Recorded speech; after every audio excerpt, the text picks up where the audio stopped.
Welcome to the Deep Dive. Today we're really plunging into a story that kind of defies, well, nearly every conventional definition of success, failure, and what it truly means to make a comeback. We're talking about Sophia Amoruso. Now, that's a name many of you might recognize from the meteoric rise of her fashion empire, Nasty Gal. Yeah, or the book, #GIRLBOSS. Exactly, or the book, the Netflix series that followed.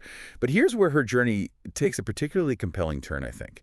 She famously built this like $280 million fashion empire by the tender age of 32. Incredible numbers. Right. Only to dramatically and very, very publicly lose it all. Yet, just 6 years later, she resurfaced.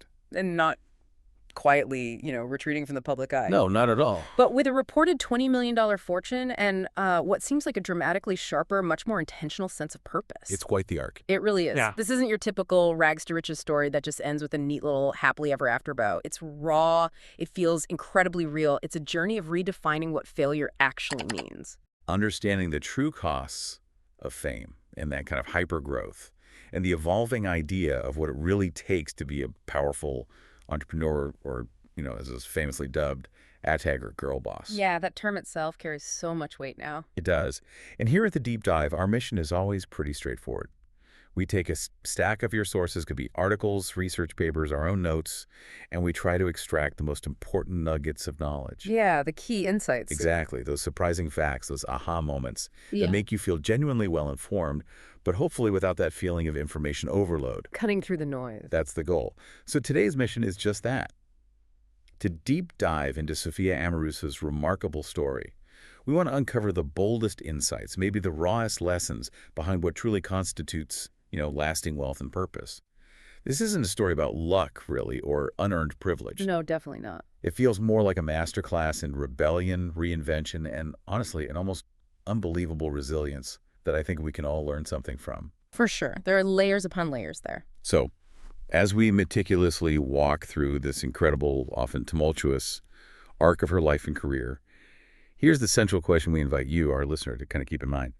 What does it really take to rise so high, experience such a spectacular fall, and then to rise again, but this time, seemingly entirely on your own terms?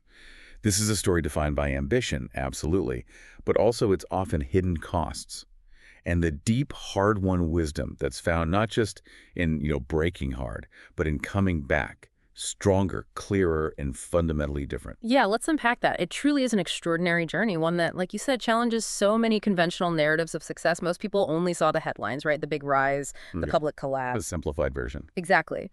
But what's truly fascinating here, and what our sources really dig into, is the profound transformation Sophia underwent in the quiet period after that collapse. Her initial approach to money and business, for instance, it was completely unconventional. Well, it wasn't born from a desire for, traditional wealth accumulation or even market domination. It came from a deeply personal, almost primal need for freedom. Just freedom. A need for freedom that, ironically, seems like the very thing she struggled to hold on to as Nasty Gal got huge. Can you walk us through how that tension played out? Because it all started in the most unlikely way. Right? Yeah, absolutely. You couldn't script it. Picture this. Sophia at 22. She was, by all accounts, absolutely broke. Yeah. Diagnosed with depression, literally living out of a friend's pool house. Wow. And to survive was even resorting to stealing from grocery stores. No college degree, no connections, no safety net really, no traditional path into business at all. Just scraping by. Totally. Her only real asset, it seems, was this raw, almost restless curiosity. And that curiosity turned out to be everything. It was the catalyst, wasn't it? It led her to a $9 book on eBay selling strategies. A tiny purchase. Seems insignificant, but yeah. Changed everything. From there, she finds a single vintage jacket at a thrift store. She talks about meticulously cleaning it, styling it on a friend to capture its unique vibe, photographing it, Putting in the work. and then listing it online. It sold within hours, just like that. Instant feedback. Yeah. So she did it again. And again, this wasn't some grand business plan. It was just about covering rent, putting food on the table. But it rapidly snowballed. That's the amazing part. This small, consistent act and acting, buying, styling, photographing, selling became Nasty Gal Vintage on eBay. By 2008, it had quietly pulled in over $223,000 in sales. which is significant for a one-woman eBay shop. Totally. And by 2011, it was an astonishing $23 million. Just boom. What's absolutely crucial to understand about that initial explosive success is the paradox baked right into it. Sophia herself said very openly, "I didn't want to ask anyone for permission to live the way I wanted." Okay, so freedom again. Exactly, and she emphasized money was just a means to that end. This was never, certainly not in the early days, about piling up a huge fortune for its own sake or chasing some specific valuation number. Right. Her entire financial mindset was defined by this obsession with autonomy. She wanted the freedom to make her own calls, keep full ownership of her work, and plow every single dollar back into growing the things she actually loved doing. So financial freedom meant control, not just cash. Precisely. Control and self-determination. It wasn't about the number in the bank account. It was about not having to answer to anyone.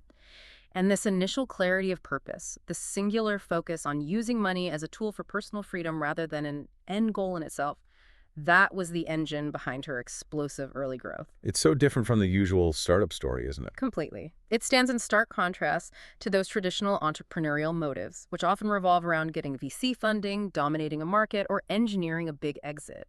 Sophia was just trying to carve out a life on her own terms, a life where she was the boss. Nasty Gal was just the vehicle. But, and this is big but that our sources really highlight, that kind of freedom, when it's not paired with a certain level of strategic discipline and operational foresight, well, it can be incredibly fragile. Things can unravel fast. And this is exactly where the story takes that dramatic shift. As Nasty Gal grew exponentially, Sophia started to drift, maybe subtly at first, from that original, very clear mindset of just wanting autonomy and control. The momentum takes over. Exactly. The sheer momentum of the growth became intoxicating, almost like a force of nature, pulling her in new directions she maybe hadn't intended. You see it happen a lot. We see this show up in, like, rapid hiring, often without clear roles or established processes.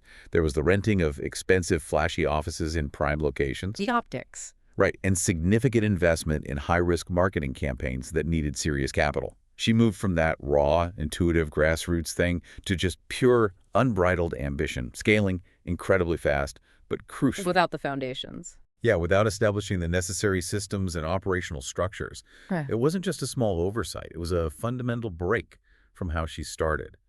Imagine a tiny, agile boat suddenly trying to be a giant freighter without upgrading the engine or the navigation. Yeah, that's a great analogy.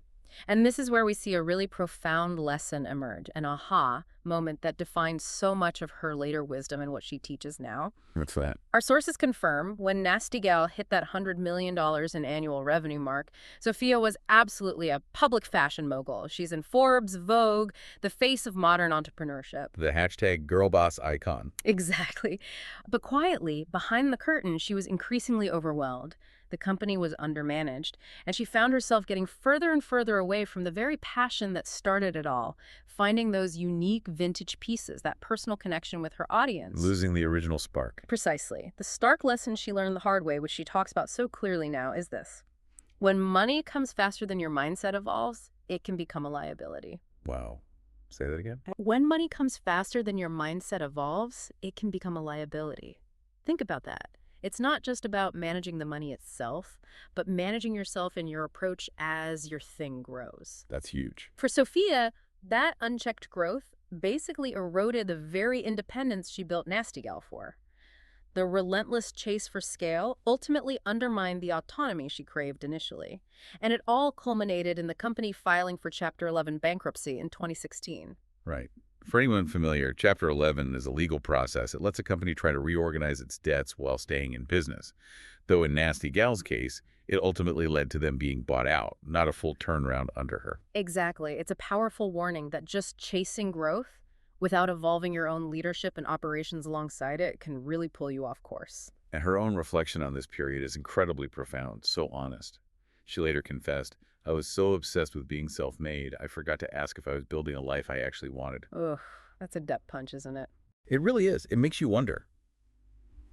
How often do we, in our own careers, our side hustles, our pursuit of whatever achievement, how often do we chase a definition of success that doesn't actually line up with what we truly desire? Are we building the life we want? or just a bigger, shinier version of what someone else told us success should look like? It's a critical question for anyone on an ambitious path, I think. Absolutely. So in losing the empire, in that moment of really public failure, Sophia began this tough process of reclaiming the true meaning of money for herself. It wasn't about the scoreboard anymore, or a symbol of external validation. It shifted. It became really a resource for rebuilding, and this time, completely on her terms. It's a powerful transition from a narrative centered on just external achievement to one deeply rooted in internal alignment. That internal shift is absolutely the key to understanding her whole trajectory now, her initial career strategy. Well, it wasn't a strategy in the traditional business school sense. Man, it sounds like pure hustle. Pure, unadulterated hustle and raw intuition. And it worked amazingly well. But then there was that critical pivot point. In 2008, after getting banned from eBay, which she called a misunderstanding about affiliate links, basically linking customers off the platform, Right, I remember that. she faced this huge crossroads. Give up or go totally independent. She chose. The harder path, the riskier path. Launching NastyGal.com. This decision was all about reclaiming full control over her brand, her growing audience, her future, free from the rules of a third-party platform. And it just took off, didn't it? Absolutely exploded. By 2012, Nasty Gal was doing over $100 million in annual revenue. She'd raised a serious $49 million in venture capital from big names like Index Ventures. Wow. But Nasty Gal wasn't just selling clothes anymore. It was positioned as a genuine movement. They had this edgy, distinct photography, unfiltered, often irreverent messaging. It had an attitude. Totally. Sophia defined it as a voice for the outsiders. The girls and young women who didn't want to follow traditional fashion rules or, societal norms. It was a brand with a specific point of view, and that resonated massively with a generation hungry for authenticity. But this rapid climb, while super impressive, it was hiding some pretty significant vulnerabilities, wasn't it? Oh, definitely. Rapid growth, as our sources really emphasize, demands way more than just a cool vision or an authentic brand voice. Sophia had zero formal business training. None. Yeah. She went from selling unique vintage dresses out of her apartment to managing over 200 employees, overseeing incredibly complex global supply chains, dealing with demanding investors, handling intense media scrutiny, juggling multiple legal teams, mediating internal politics. Oh. All in under 5 years. The sheer scale and complexity of the operation she built were just overwhelming for an untrained leader. So what started breaking down first? Internally, a Nasty Gal suffered from alarmingly high employee turnover. There was talk of a rigid, top-down culture that kind of stifled creativity and widespread employee dissatisfaction. Mm-hmm. Lots of complaints about leadership, workload. That sounds tough. Imagine a creative team, used to moving fast, suddenly stuck because the founder felt she had to approve everything, down to the font choices. Externally, the competition was heating up dramatically. Fast fashion giants. Exactly. Zara, ASOS, they were moving faster, cheaper, and had way deeper infrastructure and operational know-how in things like logistics and global sourcing. Sophia's famous instinct, which was her greatest asset early on, Couldn't keep up. just couldn't keep pace with the increasingly complex industrial machine she'd accidentally built. The business outgrew her operational ability, basically, and the cracks started to show. Big time. And then the downward spiral became really public. Yeah, unavoidable. Yeah. By 2015, layoffs started happening. Sales flattened out, then began to drop. Yeah. Lawsuits piled up, mostly from former employees alleging wrongful termination or discrimination. And the negative press was relentless. It painted this picture of a company in total crisis. The climax came fast, November 2016. At just 32, Sophia's fashion empire, once valued at $280 million, collapsed. Just like that. Nasty Gal filed for Chapter 11 bankruptcy and was eventually bought by the Boohoo Group for only $20 million. A tiny fraction, like we said, of its peak value. What's truly remarkable, though, and what I think most headlines totally missed in the rush to just label her a failure, Yeah. is how Sophia walked away from that. Mm-hmm. That's the key part. She didn't walk away bitter or pointing fingers. She walked away, by all accounts, profoundly wiser. Yeah. She didn't try to defend her mistakes or spin some PR narrative. She studied them. Yeah, she analyzed what went wrong with this almost clinical honesty that's incredibly rare, especially for public figures after such a public fall. So what were the big lessons she took away? From that period, she articulated some incredibly hard-won truths that now form the bedrock of her current philosophy. Things like growth is not success, ownership is not leadership, and ambition without systems can collapse under its own weight. Powerful stuff. And maybe the most crucial confession confession, the one that speaks volumes about her clarity now. You can build fast or you can build right. I tried to do both, and I learned the hard way. Wow. That's a lesson so many entrepreneurs probably need to hear, but maybe don't learn until it's too late. Absolutely. The allure of speed can blind you to the need for solid foundations. So this whole experience just completely reshaped her entire philosophy towards business, towards life, really. Totally. It shifted her focus entirely, away from chasing rapid expansion and external validation towards embracing intentionality and internal alignment, away from the relentless pressure of raising VC money towards rebuilding with absolute autonomy and financial independence. And what's fascinating now is her current financial situation. Right. Today, Sophia's net worth is around $20 million as of mid-2025. And this isn't from some new flashy hype cycle or a single unicorn exit, that term for a startup hitting $1 billion valuation. Like the VC dream. Yeah. Instead, her wealth comes from carefully curated, diversified income streams. Royalties from her books, consulting, her online education platform, and early-stage investments through what she calls her trust fund venture, basically her private investment vehicle. So she's not running a fashion brand anymore. Nope. She's running her life with clarity, steady cash flow, and zero pressure to prove anything to anyone. It's a very different, and you could argue, much more sustainable kind of wealth. It really is a fascinating evolution. Yeah. And her unique journey didn't just redefine her relationship with money and career. Yeah. It really highlighted the power, and maybe the burden too, of being fundamentally different in a world that often rewards fitting in. Absolutely. Sophia Amoruso didn't succeed because she followed the traditional business playbook. She succeeded precisely because she often just ignored it. She carved her own path completely. While Silicon Valley was buzzing about pitch decks and MBAs, Sophia was, as the stories go, literally on her apartment floor, steam ironing thrifted dresses until 3 a.m. Doing the unglamorous work. Totally.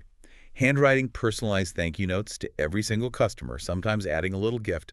She wasn't building a business plan. She was building momentum through sheer, authentic grit and a direct connection with her people. That DIY ethic was everything. It was her signature. Never used generic stock photos, which was standard then. She styled every model herself, often friends, creating this consistent, edgy look that felt real. You could feel her personality in it. Yeah. And she wrote every product description with this raw, irreverent, often really personal voice. She said it felt more like a diary than a catalog. She famously stated, "I wanted every part of Nasty Gal to feel like it was made by one person, because it was." That's powerful. In those early days, she was just so deeply immersed, managing every single part, answering customer emails at 3 a.m., doing photo shoots with a basic $400 camera and a bedsheet for a backdrop. Not scalable, but... Exactly. It wasn't scalable in the usual sense, but it was incredibly intimate. Think about that level of personal touch today. It's almost unheard of now. And that intimacy paid off massively. It forged this authentic, almost tribal loyalty among her customers. Super rare in retail, especially at scale. People bought into her. They really did, not just the clothes. They bought into Sophia, her vision, her attitude, her story. They shared her posts. Some people even got #GIRLBOSS tattoos. Wow, that's dedication. Right. They'd show up at pop-ups just to thank her or just be near her. Her brand was her. Rebellious, witty, messy, magnetic.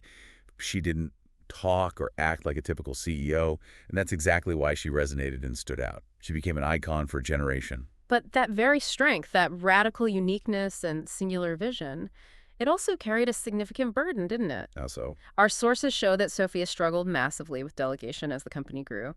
She genuinely believed, maybe rightly so sometimes, that nobody else could match her vision or execute it to her exact standard. The perfectionist trap. Exactly. She became known for micromanaging product lines, obsessing over tiny details like specific fonts or photo angles, and actively resisted traditional corporate structures like HR or even middle management. That must have created bottlenecks. Huge ones. Imagine every creative decision, every product launch having to go through one person no matter how big the team got. Yikes. So what started as her strength, that total singular immersion, eventually became a serious constraint. Burnout crept in fast, not just for her, but for her team, too. Chaos ensues. As the company scaled, so did the chaos. Deadlines got missed. The internal culture frayed badly under the pressure of constant change and no clear processes. Talented people left. And Sophia herself started feeling increasingly alienated within her own creation. That's tragic in a way. It's a classic entrepreneurial trap, right? The founder's unique genius, if it doesn't evolve into a scalable leadership style, becomes the biggest bottleneck to growth. Yet even amid all that chaos and the eventual collapse, one thing never seemed to change. Her relentless drive for autonomy. That core desire. Yeah. It was her driving force then, and it seems to be her driving force now. Even after stepping down as CEO of Nasty Gal, she didn't just disappear, like many might have. No, she stayed visible. On her terms. Exactly. She deliberately chose to remain visible.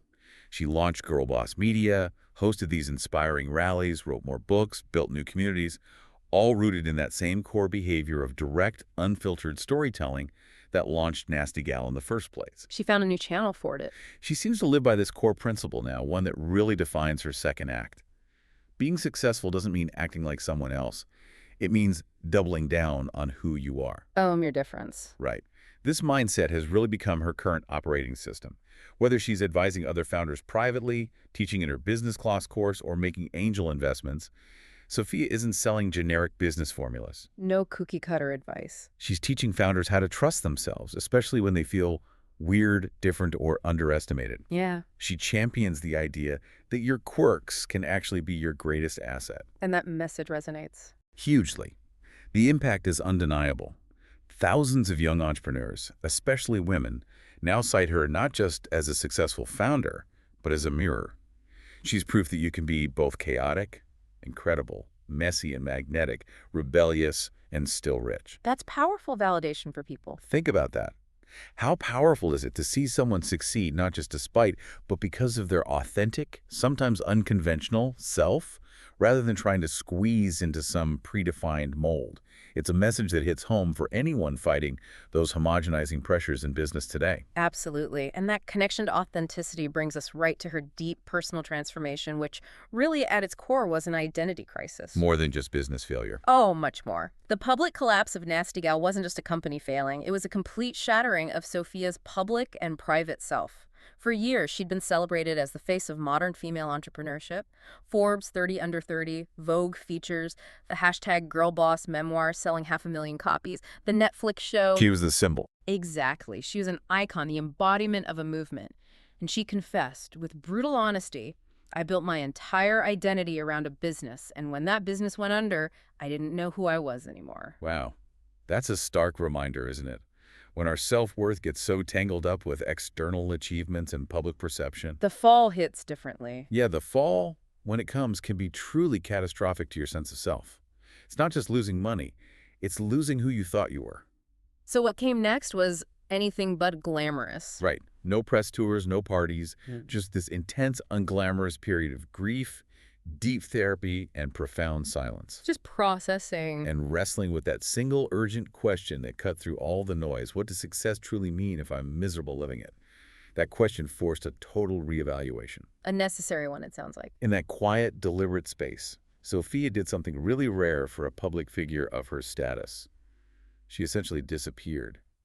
But it wasn't hiding in shame. It was intentional. It felt like a conscious decision to redefine.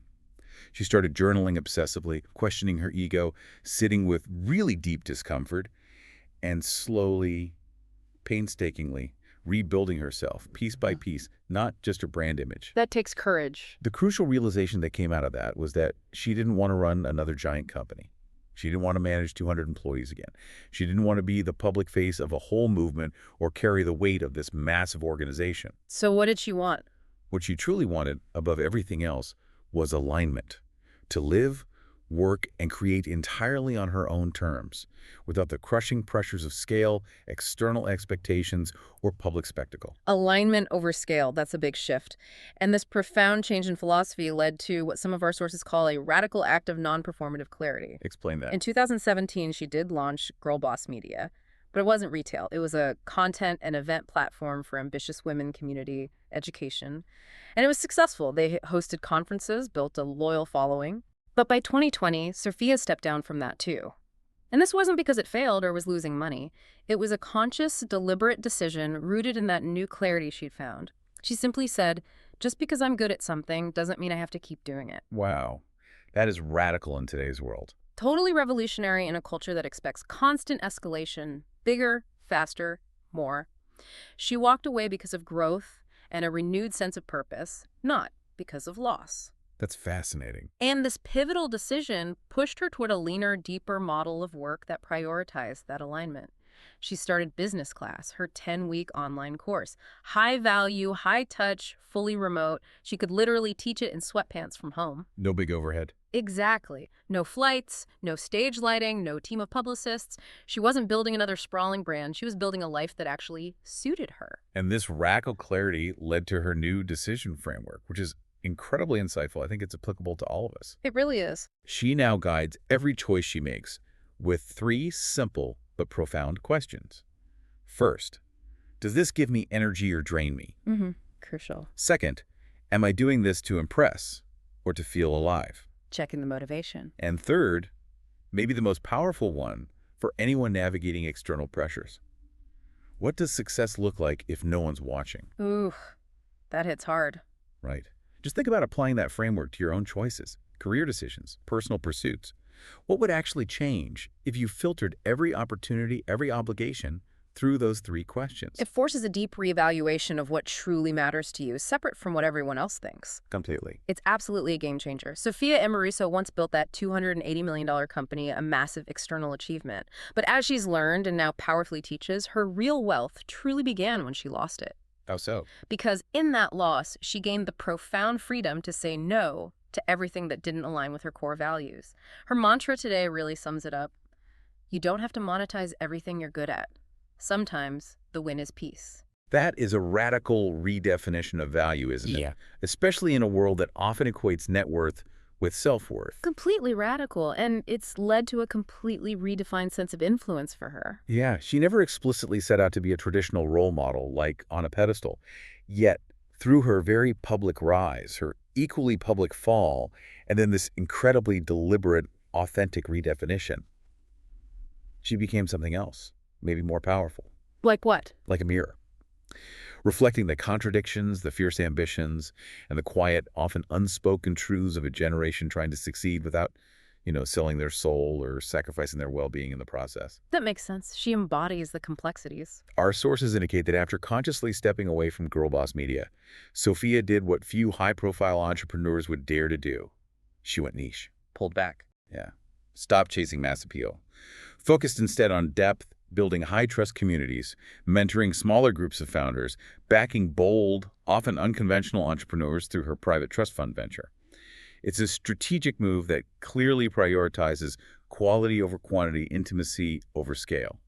And her impact through Business Class, launched in 2020, perfectly illustrates this refined influence, right? Tell me more about that. It's a digital crash course for entrepreneurs, but delivered with absolutely no jargon, no abstract corporate theory. It's just real-world wisdom, raw and unfiltered, from someone who's actually been through the fire. The good, the bad, and the ugly. Exactly. Over 3,500 students have gone through it, and many report incredible results, revenue growth from 50% up to 400% after implementing her advice. Wow. And one founder's quote really stuck with me. It kind of encapsulates her impact. I finally learned to charge what I'm worth. Sophia isn't just teaching tactics. She's effectively rewiring people's relationship with success itself, helping them find confidence, clarity. That's incredibly powerful. And she's doing something unique with her investing, too. You mentioned trust fund. Yeah, through Trust Fund, her private venture vehicle, she's not chasing those traditional unicorn exits like many VCs, where the only goal is that billion-dollar valuation. So what's her focus? She focuses on what she calls founder market fit. How perfectly the founder's unique vision aligns with their specific market, along with product honesty, and crucially, the emotional resilience of the founder. Interesting metrics. Our sources point to examples of cult favorites she's backed, like Liquid Death, 8 Sleep, Public.com, emphasizing her consistent choice of authenticity and genuine connection over just hype. So her greatest influence today isn't really about the money she invests. No, I'd argue it stems more from her profound clarity and her willingness to be vulnerable.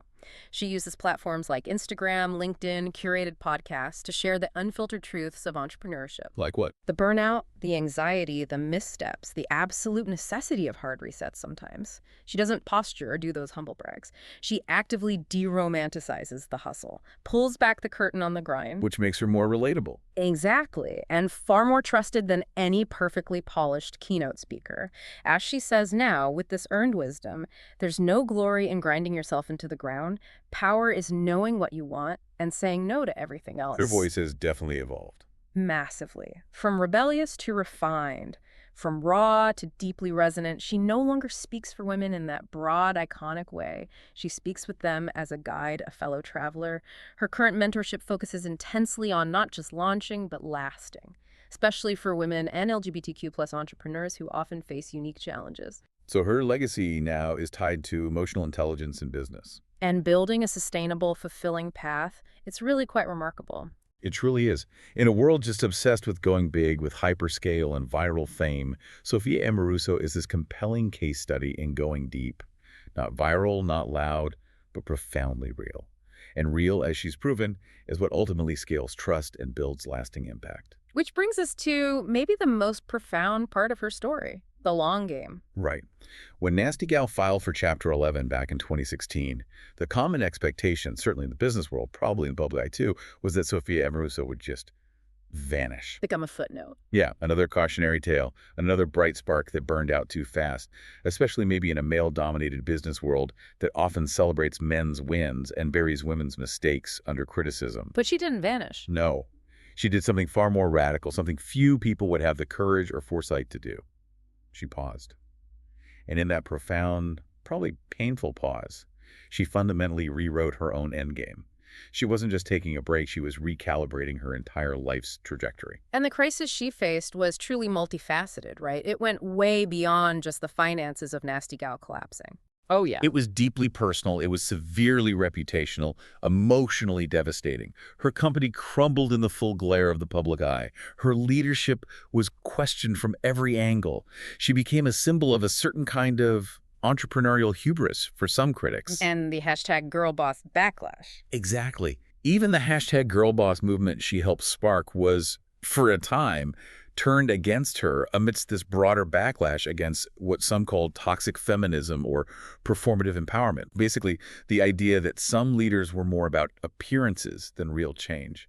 Her whole identity felt like it was under attack. So how does she respond? Instead of defending herself or lashing out or trying to immediately spin the narrative, which is what most would do, Sophia took this counterintuitive approach. Which was? She listened. She got quiet. She reflected deeply on her choices, her circumstances. She openly admitted her missteps, took full ownership of her part in the company's downfall, and then, painstakingly, slowly, she began rebuilding. But rebuilding what? Not rebuilding to prove anything to critics or reclaim her old status. Rebuilding to reclaim her own narrative, and more importantly, her own sense of purpose and peace. That quiet rebuilding was her real act of strength. And from that radical pause, that deep reflection, a truly radical long-term strategy emerged, one that directly countered the very forces that led to Nasty Gal's collapse in the first place. Like what? Give me the highlights. Okay, first, and maybe most significant, no more raising capital. After the immense pressure, the demand, the eventual loss of control with VCs at Nasty Gal. She was done with that. Completely. She now self-funds everything, her courses, her investments.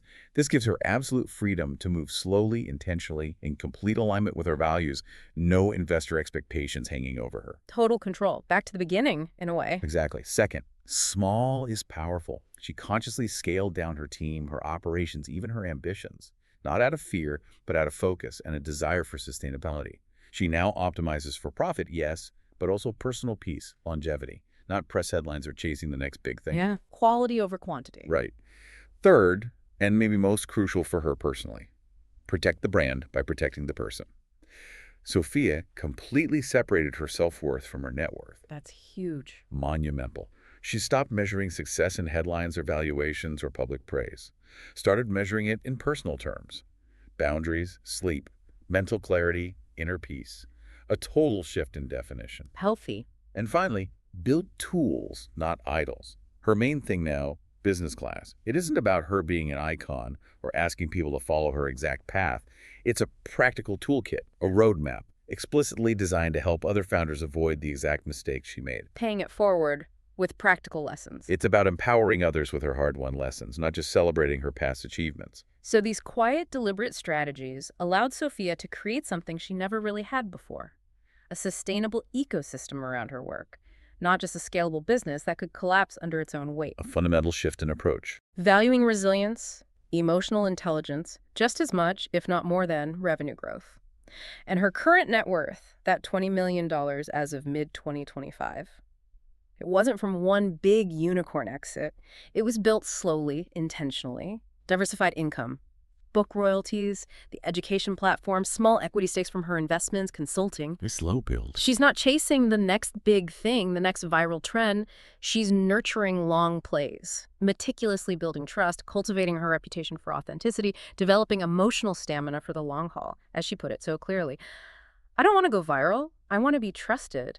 I want to work with people who value nuance, not noise. That's a powerful statement. Prioritizing substance over fleeting attention, connection over visibility. Yeah.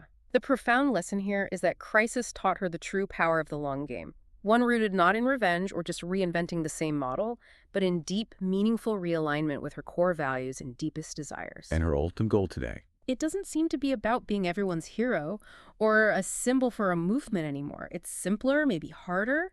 Just being her own hero, living a life of integrity and purpose that truly resonates with her. Sophia Amoruso's story, as we've really unpacked today, it's so much more than just fashion or failure, isn't it? Oh, way more. It's this deep, powerful narrative about what happens when ambition, maybe left unchecked, outgrows alignment, and the profound, transformative journey of finding your way back to yourself.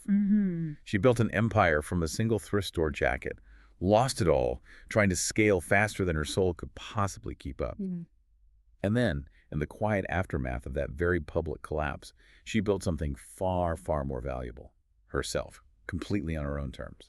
And her journey really challenges so much of our cultural obsession, doesn't it? With constant linear growth, with bigger is always better, and that unspoken idea that once you succeed, you must keep succeeding forever, no matter the cost. That pressure is immense. But the real power, as Sophia has so clearly shown in her second act, comes from knowing exactly when to pause, when to pivot, and maybe most importantly, when to fiercely protect your peace and your boundaries.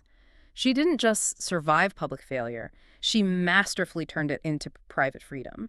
That's a great way to put it. She didn't rebuild to be admired by the masses, she rebuilt to be whole and aligned with herself. Because in the end, the truest form of success isn't really defined by what you build or how big it gets or how many headlines it grabs.